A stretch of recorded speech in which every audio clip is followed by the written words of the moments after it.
Hello there, Tolkien fanatics. Welcome back. I hope you all are doing well.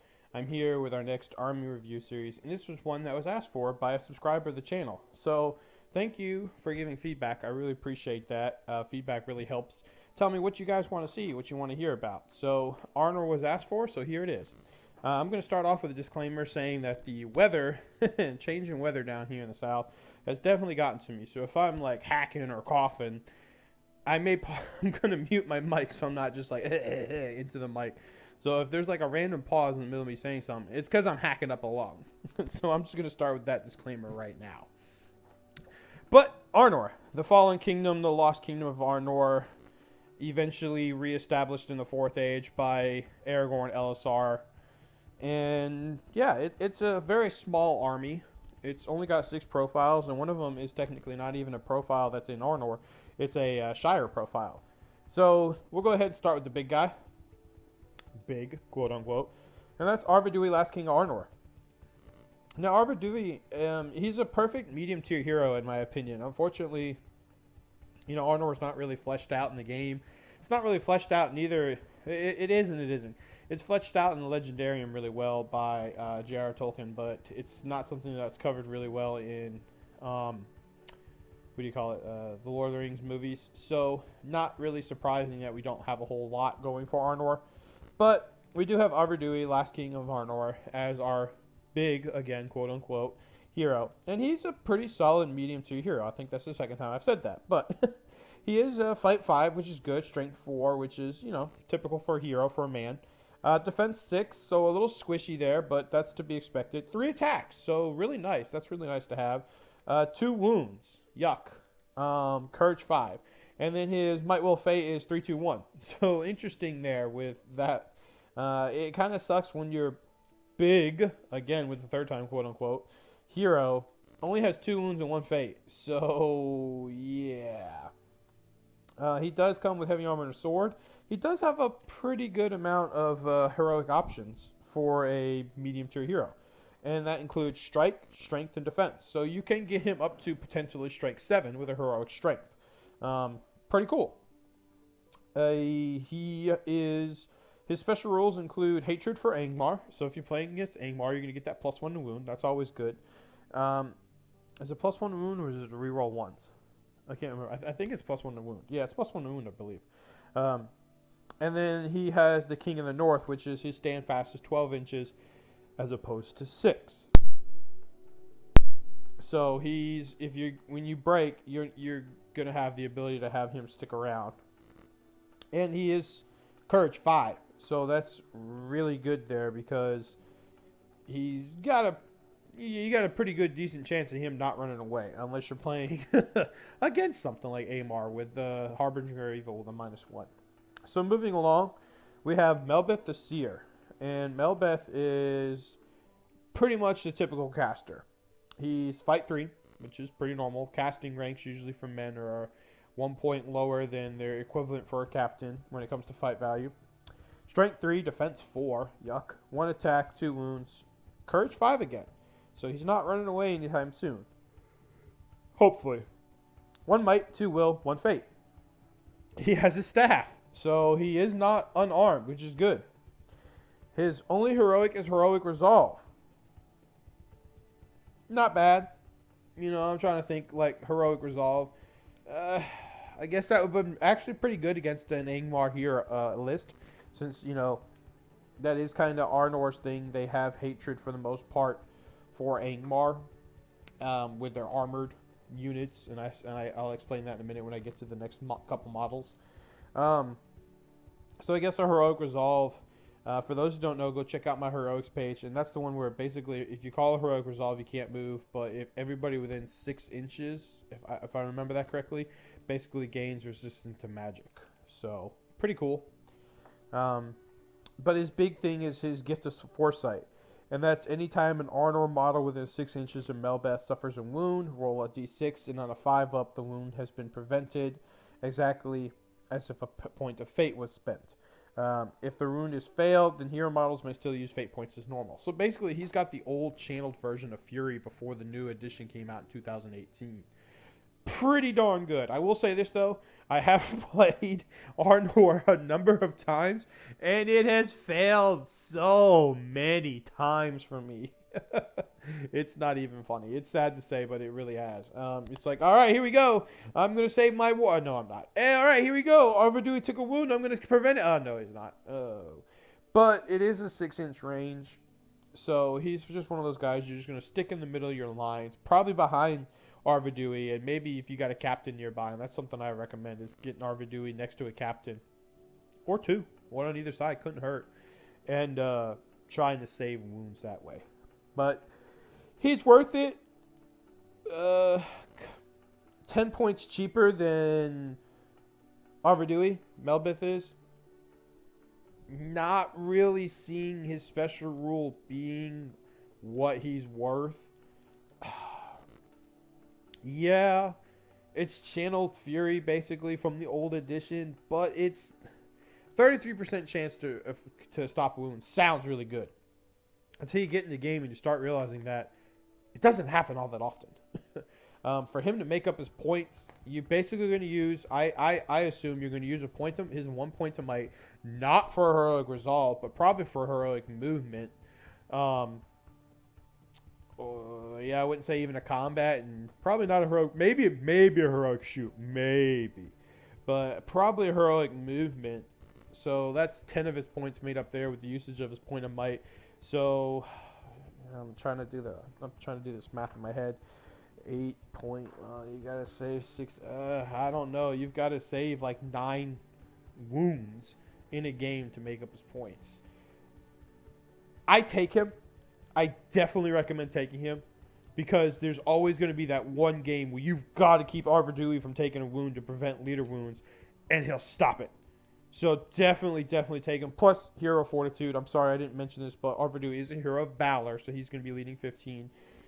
Basically, Arvidui is going to be letting you bring 12 more troops. It's worth it. I do think he is worth it to bring. I don't see why you would not take him, unless maybe you're allying him. But you're not really going to be allying these guys much because they have no green allies, which we'll get to in a minute. So moving on, rambling a little much here. I do apologize, but I'm trying to cover like I usually do. Get into these guys. Talk about some of the tactics you're going to think about. Captain Arnor. Captain Arnor is pretty nice. Strength 4, defense 7, so even better than Arvidui. Fight value 5, so that's really good. You're going to have that ability to go toe-to-toe with Fight 4 armies and then win with the captains, which is always usually a problem with men captains. They tend to be Fight 4. 2 attack, 2 wound. Courage 3! Yuck! Yuck, what the hell happened here? We had Courage 5 Arvidui, Courage 5 Melbeth. Now we got Courage 3 Captain? Yuck! That's okay, I'll talk about the army bonus in a minute. 2 might, 1 will, and fate, typical for a captain. He does have heavy armor, sword, and shield, so you can be shielding to hold flanks if need be, or to just survive. Heroic march is his only heroic, naturally. You can swap you can swap the shield for a bow for free. I wouldn't do it. Don't bother. Not worth it. This is a very cheap army. If you're going to play this, you're going to be playing a horde. And I'll probably do another one of those videos where I do a... what's it called? An army. How I would build an army. So don't do it. Keep the shield. You can have him 4 attack. Throw a banner near him. Hold a flank. He has hatred for Angmar again. All right, that's great. Moving on, Warriors of Arnor. Fight 4. So you're gonna have your Fight 4 army. That's great. Strength 3, defense 6, 1 attack, 1 wound. You ready? Courage 2. What happened? From 5 to 3 to 2. Yuck. I guess it's because they lived in the shadow of Angmar their entire lives, and maybe just that prevailing presence of Angmarians scared them into cowardice. But yeah, kind of yucky. The one cool thing that makes up for them, though, is they are a pretty cheap unit, and they come with a spear and shield in their profile. So they have heavy armor, sword, spear, and shield. So one of the great things to do is if you're fighting another Fight 4 army, those are pretty much the meta now. Dwarfs. I just drew a huge blank. Holy crow. Dwarfs. Bleh. I'm suck. Uruk-hai. There we go. There's another one. Dwarves and Uruk-hai. Yeah, I'm sorry. But anyway, they'll be able to go against Fight 4 meta armies. Wow, I'm doing terrible. I do apologize. And what you can do is stack up 2 of them and then have the front guy draw his sword and feint. Because you don't care if you're going to go down D3 fight value. You got to fight for, base guys behind you. So that's a really nice combo thing to do. And I honestly always do that. And I'm pretty sure that everybody else who plays them does the same thing. Jordan Moreno has a amazingly beautiful painted Arnor army that unfortunately he doesn't bring out anymore because with this new edition, Arnor is just terrible in the new edition. They were much better in the old one when you could have like Arathorn and like the Elven Twins and I think somebody else in it as well to just make them so much more powerful. But now with only 2 named heroes, it hurts. But yeah, he would always do that just like I do. Fight with the front guy, then you got that fight for spear support. You can swap your spear and shield for a banner. Kind of sucks. Because if you swap your spear and shield for a banner, you're going to go down to defense 5. Yeah, that sucks. And it keeps you at the same points. Banner's still 25 points there. I feel like if you're giving up your spear and your shield, you should have a cheaper banner. That's just me, I guess. And then they also have hatred for Angmar. Alright, and then the last model is the Ranger of Arnor, which is just a basic Ranger of Middle-earth model. Fight 4, 3-up shoot value, so you're going to have that nice shooting ability. Strength 3, defense 4, 1 attack, 1 wound, courage 3. So the Rangers have a higher courage than the Warriors. Creepy. Okay. Armor, sword, and bow, you can give them a spear for a point. So you can have your entire army with spears, basically. Nothing to laugh at there. Alright, and then the last model to cover is the Hobbit Archer, because the Hobbits did send archers. They sent, I think it was 500 or something like that, archers to help Arvidui in his last quest. So Hobbit archers are found under the Shire, Warriors of the Shire. They are fight 2, 3-up shoot value again, strength 3, defense 3, 1 attack, 1 wound, courage 3. Okay, why is it important that you have a Hobbit archer though? They can take a warhorn. Yes. I said that correctly. They can take a warhorn. Yeah, they can take a warhorn. There we go. 3rd time. Alright. And they have resistance to magic. And they have throw stones.